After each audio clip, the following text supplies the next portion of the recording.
અંકલેશ્વર શહેર ડિવિઝન પોલીસે છેલ્લા 5 મહિનાથી દારૂના ગુનામાં પોલીસને હાથ તાળી આપતા વોન્ટેડ આરોપીને આખરે પંચમહાલના હાલોલ ખાતેથી ઝડપી પાડ્યો છે.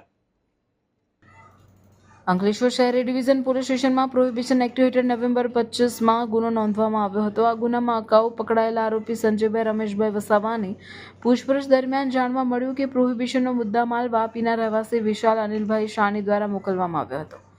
ત્યારબાદ વિશાલ સાની પોલીસની ધરપકડથી બચવા માટે નાસ્તો ફરતો હતો. તે દરમિયાન ભરૂચ જિલ્લા પોલીસ અધિક્ષક અક્ષય રાજ અને વડોદરા વિભાગના પોલીસ મહાનિરીક્ષક સંદીપ સિંહના માર્ગદર્શન હેઠળ અંકલેશ્વર ડિવિઝનના ડીવાયએસપી ડોક્ટર કુશલ ઓઝાની સૂચના મુજબ પીઆઈ પીજી ચાવડા અને તેમની સર્વેલન્સ ટીમે આ આરોપીને પકડવા ચક્રો ગતિમાન કર્યા હતા.